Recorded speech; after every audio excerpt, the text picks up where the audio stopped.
Welcome to Manchitaram news. ముందుగా headlines చూద్దాం. నేడు మహారాష్ట్ర జార్ఖండ్ అసెంబ్లీ ఎన్నికల ఓట్ల లెక్కింపు. మహారాష్ట్రలో బీజేపీ కూటమిదే విజయం. హర్షం వ్యక్తం చేసిన ప్రధాని మోదీ నాయకత్వంపై ప్రజల్లో నమ్మకానికి ఇది నిదర్శనమన్న చంద్రబాబు.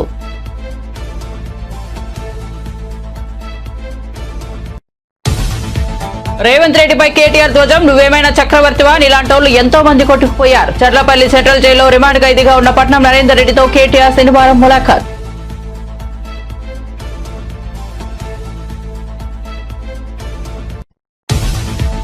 ప్రభుత్వ భూముల ఆక్రమణ, బలవంతు భూసేకరణలపై పవన్ కు అనేక ఫిర్యాదులపై పోలీసు శాఖ చర్యలు తీసుకోవాలన్న పవన్. తమ ప్రభుత్వం ల్యాండ్ గ్రాబింగ్ చట్టాన్ని తీసుకొచ్చిందని వెల్లడి.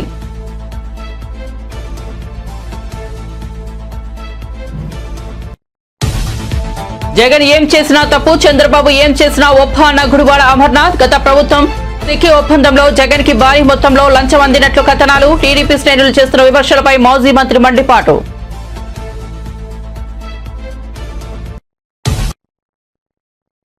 ఇక వార్త వివరాల్లోకి వెళ్తే, మహారాష్ట్ర అసెంబ్లీ ఎన్నికల్లో అధికార మహాయుతి కూటమి ఘన విజయం సాధించింది.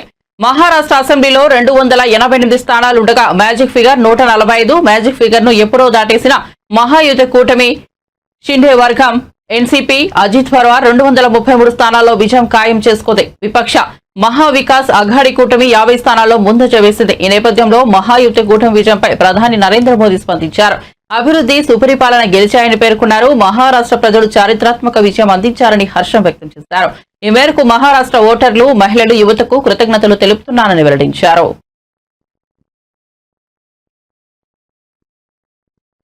డిప్యూటీ సీఎం పవన్ కళ్యాణ్ తనకు వస్తున్న వివిధ ఫిర్యాదులపై ట్విట్టర్ వేదికగా వెల్లడించారు. రెవెన్యూ, పంచాయతీరాజ్, దేవాదాయ శాఖ పరిధిలోని ప్రభుత్వ భూముల ఆక్రమణలతో పాటు ప్రైవేటు భూముల ఆక్రమణలపై అనేక ఫిర్యాదులు అందుతున్నాయని పేర్కొన్నారు. ఈ ఫిర్యాదులపై అన్ని జిల్లాల కలెక్టర్లు మరియు కాకినాడ పోలీసులు తక్షణం స్పందించి చర్యలు తీసుకోవాలని కోరారు. ఫిర్యాదులపై కఠినంగా వ్యవహరించాలని పవన్ సూచించారు. ఫిర్యాదులపై ప్రాధాన్యతనిస్తూ బాధ్యులపై కఠిన చర్యలు తీసుకోవాలని కోరుతున్నానని చెప్పారు. ఈ సమస్యలను సమర్థవంతంగా పరిష్కరించడానికి తమ ప్రభుత్వం ల్యాండ్ గ్రాబింగ్ చట్టాన్ని తీసుకొచ్చిందని పేర్కొన్నారు. బాధితులకు న్యాయం చేయడం, రాష్ట్ర వనరులను రక్షించడంలో, నేరస్తులను బాధ్యులను చేయడంలో ప్రభుత్వం కట్టుబడి ఉందని పవన్ కళ్యాణ్ రాసుకొచ్చారు. గురుకుల విద్యార్థుల కోసం సీఎం 10 నిమిషాలైనా కేటాయించాలని కవిత పేర్కొన్నారు. గురుకుల పాఠశాల విద్యార్థుల ప్రాణాలు కాపాడేందుకు ముఖ్యమంత్రి రేవంత్ రెడ్డి కనీసం 10 నిమిషాలైనా సమయం కేటాయించాలని ఎమ్మెల్సీ కవిత కోరారు. నిమ్స్ ఆసుపత్రిలో చికిత్స పొందుతున్న వాంకిడి రెసిడెన్షియల్ స్కూల్ విద్యార్థిని కవిత పరామర్శించారు.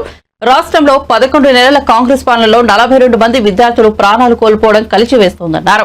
పసిబిడ్డల ప్రాణాలు పోతుంటే ప్రభుత్వం పట్టనట్టు ఉండడం సరికాదన్నారు. నారాయణపేట పాఠశాలలో అన్నంలో పురుగులు రావడంపై సీఎం సమీక్ష జరిపినా మరుసటి రోజే అదే ఘటన పునరావృతం కావడంపై ఆమె మండిపడుతున్నారు. కాంగ్రెస్ పాలనలో గురుకుల పాఠశాలలు అధ్వానంగా తయారయ్యాయని ఆగ్రహం వ్యక్తం చేశారు. సన్నివేశము ఈరోజు వాంకిడి ఆశ్రమ పాఠశాలలో మరి విషతుల్యమైనటువంటి ఆహారం తినడం వల్ల ఒకేసారి ఆహారం తిన్నటువంటి 30 మంది బిడ్డలు కూడా మరి సిక్ అయినటువంటి సందర్భంలో వారిని మంచిర్యాల నుండి నిమ్స్కి షిఫ్ట్ చేసి దాదాపు 15-17 రోజులు అవుతున్నా కూడా ఇప్పుడు నేను చూసొచ్చినటువంటి పాప ఇంకా కూడా వెజిటేటివ్ స్టేట్లోనే ఉన్నది. దాదాపుగా వెంటిలేటర్ మీదనే చాలా రోజుల నుంచి ఉన్నటువంటి సందర్భం. మనము చాలా బాధతో కూడినటువంటి పరామర్శ ఇది. ప్రభుత్వాన్ని మేము డిమాండ్ చేస్తూ ఉన్నాం, విజ్ఞప్తి చేస్తూ ఉన్నాం. పసిబిడ్డల ప్రాణాలు పోతూ ఉంటే పట్టనట్టు ఉండడం సరికాదు. ఈ ప్రభుత్వం వచ్చి 11 నెలలైతే దాదాపుగా నెలకు 3 మంది యావరేజ్గా ఇప్పటికే 42 మంది బిడ్డలు ప్రభుత్వ పాఠశాలల్లో చదువుతున్నటువంటి వాళ్ళు కేవలం ప్రభుత్వం యొక్క నిర్లక్ష్యంతో ఫుడ్ పాయిజనింగ్ వల్ల చనిపోవడం జరిగింది.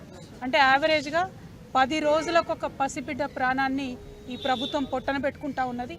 ఇది సరైనటువంటి వైఖరి కాదు.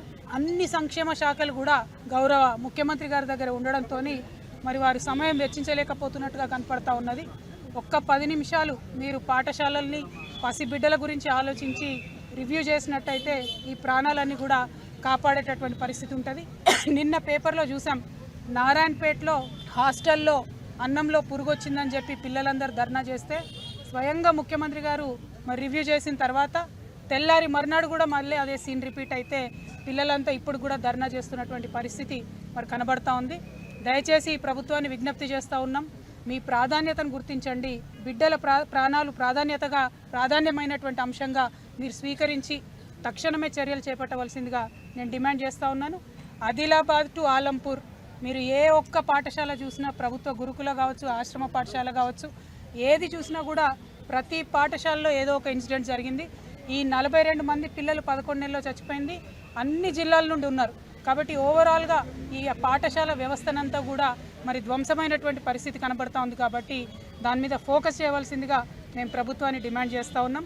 ఈ అంశాన్ని సీరియస్గా తీసుకొని గౌరవ ముఖ్యమంత్రి గారు ఇంటర్ఫియర్ అయ్యి తక్షణమే ఈ పరిస్థితిని చక్కబెట్టాలని చెప్పి ప్రభుత్వాన్ని డిమాండ్ చేస్తూ ఉన్నాం. అట్లానే ఇప్పటి వరకు ప్రాణాలు కోల్పోయినటువంటి ఆ 42 మంది కుటుంబాలకు కూడా ఎక్స్గ్రేషియా కింద 10 లక్షల రూపాయలు ఇవ్వాలని కూడా మేము డిమాండ్ చేస్తూ ఉన్నాం. సంగారెడ్డి జైలు నుంచి చెర్లపల్లి జైలు వరకు అమాయకులు జైల్లో ఉంటే కొడంగల్ నుంచి కొండారెడ్డిపల్లి వరకు అరాచకాలు చేస్తున్న వాళ్లు గద్దెనెక్కి కూర్చున్నారని మాజీ మంత్రి కేటీఆర్ ధ్వజమెత్తారు. చెర్లపల్లి జైలులో పట్నం నరేందర్ రెడ్డిని కలిసి పరామర్శించారు. అనంతరం మీడియాతో మాట్లాడారు. రేవంత్ రెడ్డి పాలనలో చేయని తప్పులకు పట్నం నరేందర్ రెడ్డి శిక్ష అనుభవిస్తున్నారని చెప్పారు. అక్కర్లేని ఫార్మా విలేజ్ ను పేదలపై రుద్దుతూ భూములు ఇచ్చేందుకు నిరాకరించిన రైతులపై కాంగ్రెస్ కార్యకర్తలు అరాచకాలు చేస్తున్నారని మండిపడ్డారు. బలహీన వర్గాల తరపున బీఆర్ఎస్ పోరాడుతోందని చెప్పారు. కక్షపూరిత వైఖరి వల్ల జైల్లో శిక్షణ అనుభవిస్తున్న, చేయని తప్పుకు శిక్షణ అనుభవిస్తున్న మా సోదరుడు నరేందర్ రెడ్డి గారిని కలిసి నేను, మా మహబూబ్ నగర్ జిల్లా పార్టీ అధ్యక్షులు మాజీ మంత్రి లక్ష్మారెడ్డి గారు, మరొక మాజీ మంత్రి పెద్దలు శ్రీనివాస్ గౌడ్ గారు, మాజీ హోంమంత్రి ఎమ్మెల్సీ మహమూద్ అలీ గారు, ఉప్పల్ ఎమ్మెల్యే లక్ష్మారెడ్డి గారు, మేడ్చల్ జిల్లా పార్టీ అధ్యక్షుడు ఎమ్మెల్సీ షంబీపూర్ రాజు గారు, మల్కాజ్గిరి పార్లమెంటు మొన్ననే పోటీ చేసిన బీఆర్ఎస్ అభ్యర్థి రాగిడి లక్ష్మారెడ్డి గారు అందరం కలిసి నేను వదిలేయండి, నేను బాగానే ఉన్నాను, నేను బాగానే ఉంటాను, చేయని తప్పుకు ఇవాళ 30 మంది అమాయక పేద రైతులను జైల్లో పెట్టినారు, వాళ్లను విడిపించండి, వాళ్ల కోసం పోరాటం చేయండి, మా కొడంగల్ రైతుల పక్షాన నిలబడండి, మా కొడంగల్ గిరిజనుల కోసం కొట్లాడండి, మా కొడంగల్లోని దళిత బలహీన వర్గాల రైతుల భూములు గుంజుకుంటున్నారు, అక్కరలేని ఫార్మా విలేజ్ ను రుద్దుతున్నారు అని చెప్పి ఆయన బాధపడతా ఉన్నాడు. వాస్తవం ఏంటి అంటే ఈరోజు సంగారెడ్డి జైలు నుంచి మొదలు పెడితే చెర్లపల్లి జైలు దాకా అమాయకులేమో జైల్లో ఉన్నారు. కానీ కొడంగల్ నుంచి కొండారెడ్డిపల్లి దాకా అరాచకాలు చేస్తున్న దుర్మార్గులేమో ఇవాళ గద్దెనెక్కి కూర్చున్నారు. మీరు చూస్తా ఉన్నారు. కొడంగల్లోనేమో పేద రైతుల భూములు గుంజుకునే ప్రయత్నం ఒకవైపు, ఇష్టం వచ్చినట్టు భూములు ఇవ్వమంటే అర్ధరాత్రి ఇండ్ల మీద పడి ఆడవాళ్లు చిన్నపిల్లలను చూడకుండా అరాచకాలు చేస్తున్నది కాంగ్రెస్ ప్రభుత్వం రేవంత్ రెడ్డి నాయకత్వంలో. మరొకటి నిన్ననే చూసినాం. కొండారెడ్డిపల్లి రేవంత్ రెడ్డి సొంత ఊరు. ఒక మాజీ సర్పంచ్ పెద్ద ఆయన సాయిరెడ్డి 85 ఏళ్లు ఇదే రేవంత్ రెడ్డి కోసం మన ఎలక్షన్లో కూడా తిరిగిండు, ఓట్లేయించిండు. అట్లాంటి పెద్ద ఆయన మీద కూడా ఇవాళ పగబట్టి ఆయన ఇంటికి అడ్డంగా గోడగట్టి తవ్వలేకుండా చేస్తే ఆ శోభ, ఆ అవమానం సొంత ఊరిలో సర్పంచ్ గా పనిచేసిన ఊరిలో ఇంతటి అవమానం అని చెప్పి ఆ క్షోభతో నిన్న ఆత్మహత్య చేసుకున్న పరిస్థితి. ఇవాళకి కూడా కల్వకుర్తిలో ఆయన భౌతిక కాయం ఇంకా అట్లే ఉంది. నియంతల పాలనలో, దుర్మార్గుల పాలనలోనే ఇట్లాంటి ఆంక్షలు చూస్తాం. ఇళ్ల కడ్డంగా గోడలు కట్టే పరిస్థితి ఎక్కడన్నా ఇదివరకు ఉండేనా? మేం లేదా ప్రభుత్వంలో 10 ఏళ్లు ఎన్నడన్నా ఇట్లాంటి వార్తలు విన్నారా? సొంత ఊరైతే, సొంత కాన్స్టిట్యున్సీ అయితే నీ సామ్రాజ్యమా? నువ్వేమన్నా రారాజువా? నువ్వేమన్నా చక్రవర్తివా? లేక 1000 ఏళ్లు బతకనికి వచ్చినవా? సొంత ఊరైతే, సొంత నియోజకవర్గం అయితే నేను ఆడింది ఆట, పాడింది పాట అంటే నువ్వు నియంత కాదు, నువ్వు చక్రవర్తివి కాదు రేవంత్ రెడ్డి. నీలాంటి వాళ్ళు చాలా మంది కొట్టుకపోయినారు, నువ్వు కూడా కొట్టుకపోతావు. ఒకటి మాత్రం పక్కా, ఇవాళ కొడంగల్ నుంచి కొండారెడ్డిపల్లి దాకా కాంగ్రెస్ ప్రభుత్వం చేస్తున్న అరాచకాలు, శిశుపాలుడి తప్పులు ఎట్లయితే ప్రజలు ఆనాడు లెక్కబెట్టినారో ఇప్పుడు రేవంత్ రెడ్డి పాపాలు కూడా అట్లే లెక్కబెడతా ఉన్నారు. భూ కుంభకోణాలు, ఫార్మా విలేజ్ల పేరిట చేస్తున్న దౌర్జన్యాలు, పేద గిరిజన రైతుల మీద, వారి కుటుంబాల మీద అర్ధరాత్రి బందిపోట్లను పట్టుకునేటప్పుడు పోయినట్టు 100 మంది పోలీసులు పోయి దాడి చేయడం, విచ్చలవిడిగా అధికారం ఉంది కదా అని చెప్పి ఇవాళ సాయిరెడ్డి గారు గాని, అనుముల గురవారెడ్డి గాని ఆత్మహత్యలు చేసుకునే విధంగా వారి మీదకి ఒత్తిడి తెచ్చి జగన్ ఏం చేసినా తప్పు, చంద్రబాబు ఏం చేసినా ఒప్పు అన్నట్లుగా టీడీపీ నేతలు మాట్లాడుతున్నారని మాజీ మంత్రి, వైసీపీ కీలక నేత గుడివాడ అమర్నాథ్ ఆగ్రహం వ్యక్తం చేశారు. గత ప్రభుత్వ హయాంలో solar energy corporation of India 2021లో పంపిణీ సంస్థలు కుదుర్చుకున్న ఒప్పందాల్లో అప్పటి ముఖ్యమంత్రి జగన్ కి భారీ మొత్తంలో లంచాలు అందాయని అమెరికా దర్యాప్తు సంస్థలు ఆరోపించినట్లు కథనాలు వచ్చాయి. ఈ నేపథ్యంలోనే వైసీపీ అధినేత అవినీతి అంతర్జాతీయ స్థాయి దాటిందంటూ టీడీపీ శ్రేణులు చేస్తున్న విమర్శలపై మాజీ మంత్రి ఫైర్ అయ్యారు. చంద్రబాబు హయాంలో యూనిట్ విద్యుత్ 6.99 లక్ష కొనుగోలు చేస్తే లేని తప్పు జగన్ కేవలం యూనిట్ విద్యుత్ 2.49 లకే కొనుగోలు చేస్తే మాత్రం అది పెద్ద తప్పు అన్నట్లుగా దుష్ప్రచారం చేయడం ఏమిటని అమర్నాథ్ మండిపడ్డారు. రాజీనామాల వల్ల ఏది సాధ్యం కాదు. ఎందుకంటే ఇప్పుడు ప్రైవేటైజేషన్ నిర్ణయం మా ప్రభుత్వం తీసుకుంటే, మా ప్రభుత్వం ఇన్ ద సెన్స్ కూటమి ప్రభుత్వం తీసుకుంటే మేము రాజీనామాలు చేస్తామని చెప్పారు. మీరు రాజీనామాలు చేయడం వల్ల లేదా పార్లమెంట్ సభ్యులు శాసనసభ్యులు రాజీనామా చేయడం వల్ల ఇది ఆగదు. నా వ్యక్తిగతమైనటువంటి అభిప్రాయం, మా పార్టీ అభిప్రాయం కూడా. పార్లమెంట్ సభ్యులు ఇప్పుడున్నటువంటి పార్లమెంట్ సభ్యులు ఇప్పుడున్నటువంటి శాసనసభ్యులు మీరు రాజీనామాలు, మీరు నిర్ణయం తీసుకున్న తర్వాత రాజీనామాలు కానీ నిర్ణయం తీసుకోకముందుగా రాజీనామాల వల్ల ఏది సాధ్యం కాదు. ఎందుకంటే ఇప్పుడున్నటువంటి కేంద్రంలో ప్రభుత్వం, ఈరోజు రాష్ట్రంలో ఉన్నటువంటి అధికారంలో ఉన్నటువంటి పార్టీల వల్ల ఈరోజు కేంద్రంలో ప్రభుత్వం నడుస్తూ ఉంది. ఇందాక పెద్దలు పైరాజు గారు చెప్పారు. ఆ రోజు మీరు ఏదైతే రాష్ట్రానికి ప్రత్యేక హోదా కోసం ధర్మ పోరాట దీక్షల పేరిట ఆ రోజు ప్రభుత్వంలో ఉన్నటువంటి మీరు, ఆ రోజు అశోక్ గజపతిరాజు గారు కూడా సివిల్ ఏవియేషన్ మినిస్టర్ గా, సుజనా చౌదరి గారు ఒక స్టేట్ మినిస్టర్ గా ఆ రోజు ప్రభుత్వంలో ఉంటే మీరు ప్రత్యేక హోదా కోసం మీరు విత్డ్రా అయిపోయి ప్రభుత్వం నుంచి మీరు ఢిల్లీలో కానీ ఇతర ప్రాంతాల్లో కానీ ధర్మ పోరాట దీక్షలు చేసినటువంటి సందర్భాలు రాష్ట్ర ప్రజలు గుర్తున్నాయి. ఈరోజు ఉక్కు పరిరక్షణ కోసం, విశాఖ ఉక్కు ప్రైవేటీకరణ ఆపడం కోసం కూడా మీరు అటువంటి పోరాటం తీసుకోండి, చెప్పండి. ఎందుకంటే ఆ రోజు కూడా 272, 274 సీట్లు ఆ రోజు బీజేపీకి ఉన్నాయి. ఈరోజు అన్ని లేవు. ఈరోజు బీజేపీకి ఉన్నవి కేవలం. కేంద్ర హోంశాఖ సహాయ మంత్రి బండి సంజయ్ కుమార్ మరోసారి సంచలన వ్యాఖ్యలు చేశారు. తెలంగాణలో ప్రజా తిరుగుబాటు రాబోతోందని చెప్పారు. కాంగ్రెస్ ప్రభుత్వ వైఫల్యాలపై బీజేపీ యుద్ధం ప్రకటించబోతోందన్నారు. మహారాష్ట్రలో ఎన్ని అబద్దాలు ప్రచారం చేసినా కాంగ్రెస్ కూటమిని నమ్మలేదన్నారు. మహారాష్ట్ర ఎన్నికల ఫలితాల నేపథ్యంలో కరీంనగర్ లో మీడియాతో మాట్లాడారు. కాంగ్రెస్ కూటమి ముక్కలు కావడం ఖాయమన్నారు. తెలంగాణలోనూ కాంగ్రెస్ పార్టీలో లుకలుకలు మొదలవుతున్నాయని జోషన్ చెప్పారు. కాంగ్రెస్ ప్రభుత్వాన్ని ఆ పార్టీ ఎమ్మెల్యేలు కూల్స్తారని స్పష్టం చేశారు. తెలంగాణలోని కాంగ్రెస్ ప్రభుత్వానికి కూడా మహారాష్ట్రలో పట్టినగతే పడుతుందన్నారు. ఎందుకంటే ఒక్క హామీలను అమలు చేయలేదు. ఇప్పటికైనా ఇచ్చిన హామీలను ఎప్పుడు అమలు చేస్తారో ప్రజలకు సమాధానం చెప్పాలన్నారు.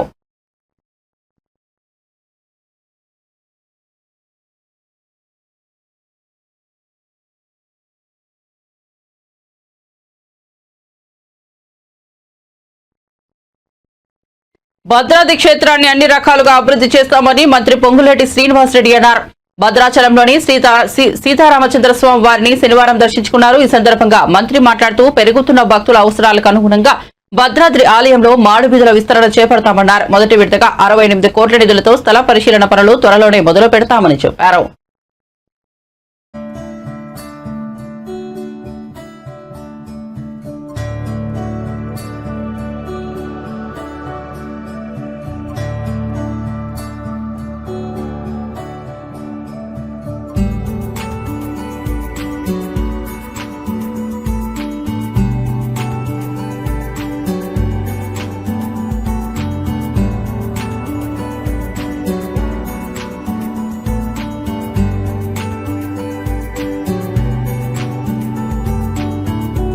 భద్రాచల పుణ్యక్షేత్రాన్ని అభివృద్ధి చేసే దాంట్లో భాగంగా ఈరోజు స్వామివారి దర్శనమైన తర్వాత స్థానిక అధికారులతో చర్చించాం.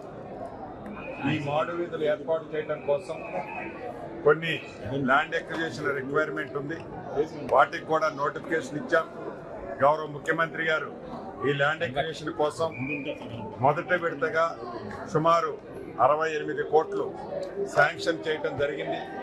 వాటితో పాటు ఇంకా టెంపుల్ అభివృద్ధికి ఇతరత్ర ఖర్చులకి తప్పకుండా రాష్ట్ర ప్రభుత్వం స్వామివారి కార్యక్రమం చేయటం కోసం తప్పకుండా నిధులు ఎంత ఇబ్బంది రాష్ట్ర ప్రభుత్వానికి ఉన్నా రాముల వారి పుణ్యక్షేత్రాన్ని అభివృద్ధి చేసే దాంట్లో ఈ ఇందిరమ్మ రాజ్యంలో తప్పకుండా శ్రద్ధ స్థానిక మంత్రులు డిప్యూటీ సీఎం గారు బట్టి విక్రమార్క గారు, మరొక సహచర మంత్రివర్యులు తుమ్మల నాగేశ్వరరావు గారు, నేను, స్థానిక ఎమ్మెల్యేలు ఉన్నారు. అందరం కలిసి ఈ టెంపుల్ని అన్ని రకాలుగా అభివృద్ధి చేసే కార్యక్రమాన్ని చేపట్టడం జరిగింది. తప్పకుండా రాబోయే కొద్ది రోజుల్లోనే ఈ టెంపుల్కి సంబంధించిన అన్ని వివరాలతో మరొక్కసారి చర్చించుకుందామని. అమెరికాలో అదానీ గ్రూప్ పై కేసు నమోదు కాగా వైసీపీ అధినేత జగన్ పేరు కూడా తెరపైకి వచ్చిందంటూ ఏపీలో తీవ్ర రాజకీయ దుమారం రేగింది. కూటమి నేతలు జగన్ పై తీవ్రస్థాయిలో విమర్శనాస్త్రాలు సంధిస్తున్నారు. నేపథ్యంలో వైసీపీ సీనియర్ నేత మాజీ మంత్రి పేర్ని నాని స్పందించారు. రాష్ట్రంలో 2 పత్రికలు 10 ఛానళ్లు ప్రతిరోజు జగన్ పై విషం చిమ్ముతున్నారని విమర్శించారు.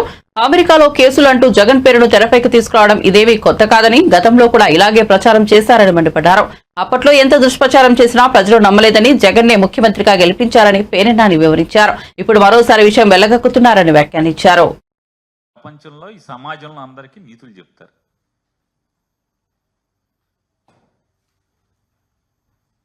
ఎప్పుడన్నా ఒక్కరోజన్నా ఈ మార్గదర్శి పాపాల గురించి ఒక్కరోజన్నా రాశారా మీ పేపర్లో? ఒక్కరోజు ఇది తప్పు అని, మార్గదర్శి చేసింది తప్పు పాపం అని ఎప్పుడన్నా చెప్పారు ఎవరికన్నా? ఏ రోజన్నా రాసుకున్నారా మీ గురించి? మీరు సమాజానికి నీతులు చెప్తారు ప్రతోడికి. భలేవో మంచోళ్ళు. మనం ఒక జిల్లా ఏం చేస్తాం? సస్తామేంటి మరి? ఇక అంతకు మించి అనలేకపోతున్నాం. కృష్ణా జిల్లాలేండి మాది మా తినాలి వాళ్ళ తినాలిలాగా వీళ్ళు రాస్తారు. ఏమని రాస్తారా అంటే అసలు చూడండి.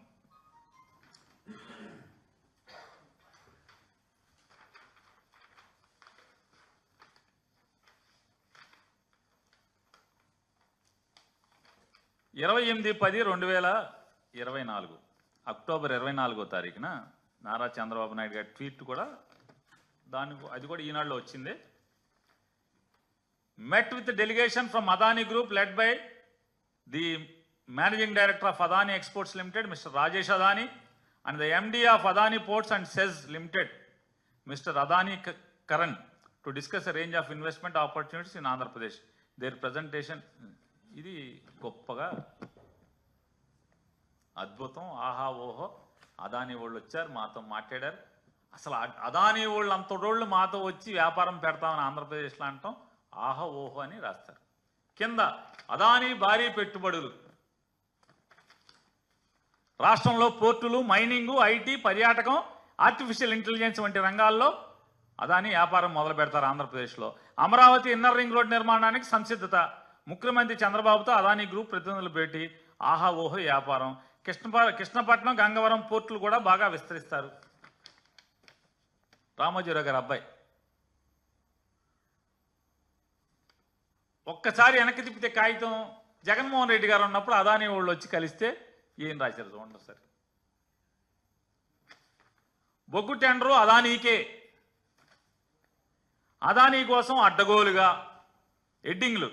అదానీ అయితే ఓకే, మరి ఇక్కడ ఎవడో బాబాయ్, ఈ బాబాయ్ ఎవడో? జగన్ గారు ఉన్నప్పుడైతేనేమో మీకు చేదు, విషం చిమ్ముతారు. అదే అదానీ వాళ్ళు ఇప్పుడు వస్తే ఆహా ఓహో. ఇంకోటి ఏదో ఉంది, లోకేష్ గారు ఈ బాబాయిలు అందరూ కలిశారు, వీళ్ళందరూ ఏంటిది దీని అద్భుతం అని రాశారు. ఇది ఎప్పుడుది? ఇది 2014 డేటా సెంటర్, 2014-19 మధ్యలో డేటా సెంటర్. మళ్ళీ కొత్తది డేటా ఏపీకే, అదే అదానీ. వీళ్ళు రాస్తారు. అదానీ సంస్థల చైర్మన్ గౌతమ్ అదానీతో ఐటీ ఎలక్ట్రానిక్ శాఖల మంత్రి లోకేష్ ఏపీలో పెట్టుబడులు కట్టుబడ్డాం. కొంచెం కూడా సిగ్గుపడరు. అరే అప్పుడు అలా రాసామే, ఇప్పుడు ఇలా రాయిచ్చా, రాస్తే ఏమని అనుకుంటారేమని. ఎవడేమనుకుంటే నాకేంటి, సిగ్గిడి చేశాం. విశాఖలో క్లౌడ్ సిటీ, అదే జగన్మోహన్ రెడ్డి గారు ఉంటే అదానీకి 60 ఎకరాలు.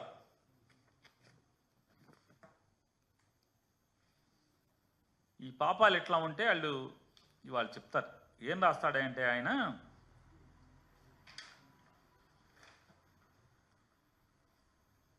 జగన్మోహన్ రెడ్డి గారు ఏది ఈనాడు పేపర్ ఇదా. మాజీ సీఎం జగన్ వల్ల ఆంధ్రప్రదేశ్ ప్రభుత్వ ఖ్యాతి అంతర్జాతీయ మార్కెట్లో నాశనమైందని బీజేపీ శాసనసభాపక్ష నేత విష్ణుకుమార్ రాజు విమర్శించారు. అవినీతి మూలాలని గత ప్రభుత్వం వైపు చూపిస్తున్నాయని ఆరోపించారు. జగన్ అక్రమాలపై దర్యాప్తు సంస్థతో విచారణ జరపాలని ఆయన డిమాండ్ చేశారు. అదేవిధంగా విద్యుత్ ఒప్పందాల్లో డబ్బు తీసుకున్నారని అభియోగాలు వచ్చాయని, గడిచిన 5 ఏళ్లలో జగన్ చేసిన కుంభకోణాలపై విచారణ జరపడానికి ఓ ప్రత్యేక మంత్రిత్వ శాఖను ఏర్పాటు చేయాలన్నారు. రాష్ట్ర ప్రజల ఖజానా నుండి డబ్బు దుర్వినియోగం చేసి ప్యాలెస్ నిర్మించుకున్నారని దుయ్యబట్టారు. మీరు అంటే అన్నారు, నన్ను ఇన్వాల్వ్ చేయటం అన్యాయం.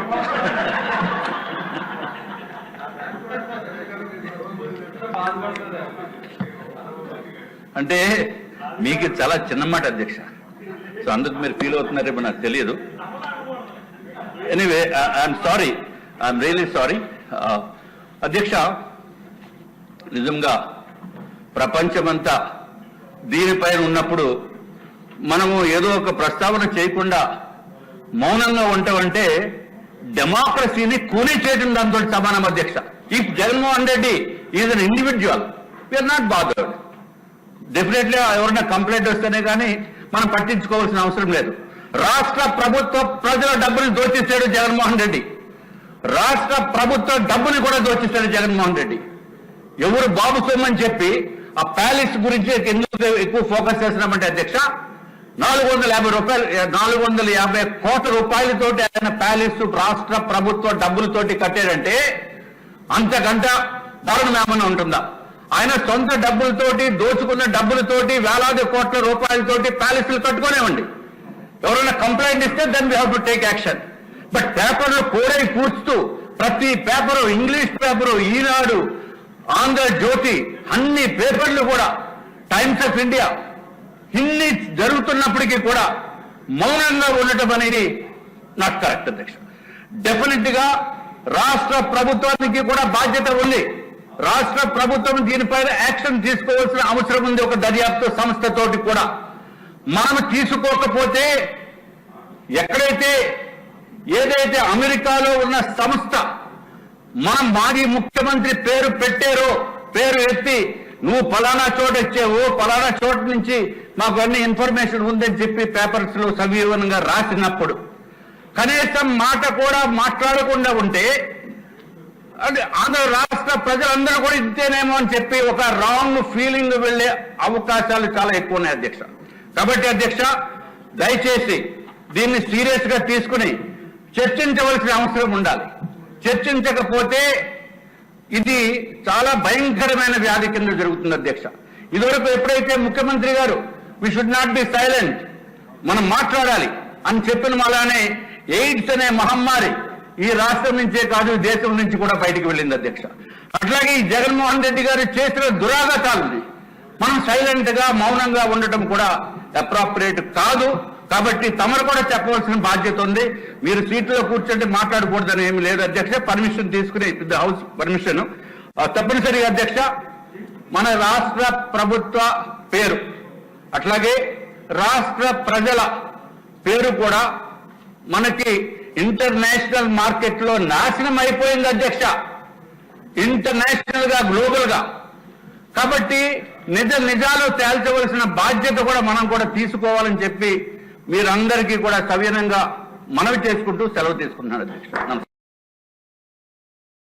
ఎన్నికల ఫలితాలపై బీఆర్ఎస్ నాయకులు హరీష్ రావు కీలక వ్యాఖ్యలు చేశారు. 5 గ్యారంటీల పేరుతో మహారాష్ట్రలో కాంగ్రెస్ చేసిన గారడీని ప్రజలు నమ్మలేదని స్పష్టమైందని తెలిపారు. తెలంగాణలో కాంగ్రెస్ మోసాలను మహారాష్ట్ర ప్రజలు గుర్తించి గుణపాఠం చెప్పారని అన్నారు. తెలంగాణలో మహిళలకు 2,500 ఇస్తామన్న మహాలక్ష్మి పథకం అమలు చేయకుండా మహారాష్ట్రలో 3,000 ఇస్తామనడం, రైతు భరోసా ఎగ్గొట్టడం, ఆసరా దోహకా, రైతు రుణమాఫీ ఏడాది గడుస్తున్నా పూర్తి చేయకపోవడం వంటివి మహారాష్ట్రలో తీవ్ర ప్రభావం చూపెట్టాయని తెలిపారు. తెలంగాణ ప్రజలు ముంబై, షోలాపూర్, పూణే, నాందేడ్ వంటి ప్రాంతాల్లో అత్యధికంగా నివసిస్తుండడం వల్ల కాంగ్రెస్ మోసాలు విరివిరిగా మహారాష్ట్రలో ప్రచారం అయ్యాయి అనేవి సుస్పష్టమని హరీష్ రావు అన్నారు. మెదక్ చర్చి మీద ఒట్టు పెట్టి మాట తప్పిండు, జహంగీర్ పీర్ దర్గా మీద ఒట్టు పెట్టి మాట తప్పిండు. ఎవడన్నా ముఖ్యమంత్రి దేవుని మీద ఒట్టు పెట్టి మాట తప్పుతాడా? ఎందుకంటే కొంతమంది అయ్యగారు చెప్పింది నాకు, దేవుని మీద ఒట్టు పెట్టి మాట తప్పితే ఆ రాజ్యానికి మంచిది కాదట. పాలకుడే పాపం చేస్తే మరి ఆ ప్రజలకు అరిష్టము, ఆ ప్రజలకు మరి అన్యాయం జరుగుతుంది దేవుడు శపిస్తే అని చెప్పి కొంతమంది అయ్యగారు చెప్పిండు. నేను దేవుని దగ్గర పోయినా, దేవుడా మా ముఖ్యమంత్రి 15 ఆగస్టు లోపు రుణమాఫీ చేస్తా అని రుణమాఫీ చేయకుండా నిన్ను మోసం చేసిండు దేవుడా. యాదాద్రి లక్ష్మీ నరసింహస్వామి దగ్గర పోయినా, మా ముఖ్యమంత్రి పాపాత్ముడు, మా ముఖ్యమంత్రిని క్షమించు, నా తెలంగాణ ప్రజల్ని కాపాడు దేవుడా అని చెప్పి దేవుడి దగ్గర పోయి దండం పెట్టిన. దేవుడికి దండం పెట్టిన, ఈ ముఖ్యమంత్రికి సద్బుద్ధిని ప్రసాదించు. ఏమన్నా మాట్లాడితే మా ముఖ్యమంత్రి అయితే దేవుని మీద ఓట్లు లేకపోతే తిట్లు, ఇంకేమన్నా ఉన్నాయా? ఆ టీవీ వెంట చాలు, అయితే తిట్లు లేకపోతే దేవుని మీద ఓట్లు. పనిచేసే తక్కువ, లొల్లి పెట్టేది ఎక్కువ. ఏమన్నా చేసిండా?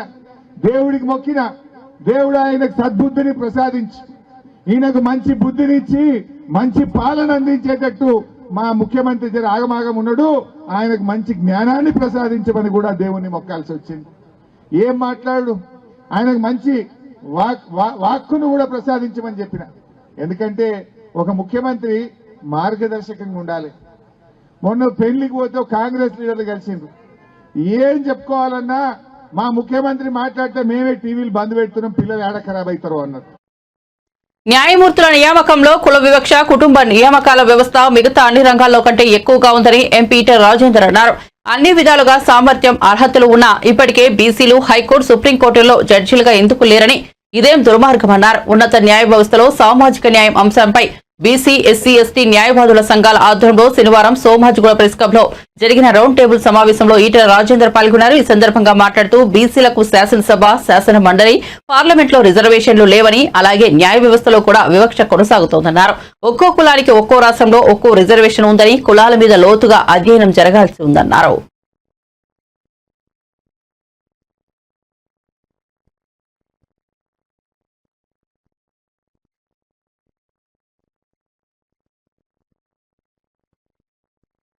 బులెటిన్ ముగించే ముందు హెడ్లైన్స్ మరోసారి చూద్దాం. నేడు మహారాష్ట్ర, జార్ఖండ్ అసెంబ్లీ ఎన్నికల ఓట్ల లెక్కింపు. మహారాష్ట్రలో బీజేపీ కూటమిదే విజయం. హర్షం వ్యక్తం చేసిన ప్రధాని మోదీ. మోదీ నాయకత్వంపై ప్రజల్లో నమ్మకానికి ఇది నిదర్శనమన్న చంద్రబాబు.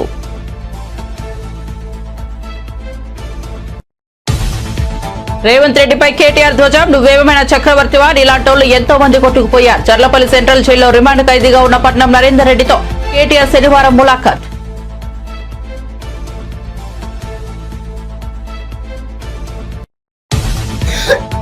ప్రభుత్వ భూముల ఆక్రమణ, బలవంతపు భూసేకరణలపై పవన్ కు అనేక ఫిర్యాదులపై పోలీస్ శాఖ చర్యలు తీసుకోవాలన్న పవన్. తమ ప్రభుత్వం ల్యాండ్ గ్రాంపింగ్ చట్టాన్ని తీసుకొచ్చిందని వెల్లడి.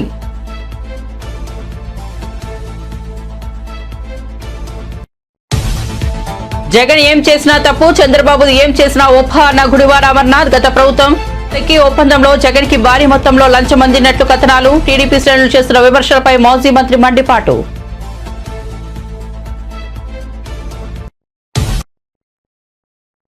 మరిన్ని అప్డేట్స్ కోసం చూస్తూనే ఉండండి మంచితనం న్యూస్.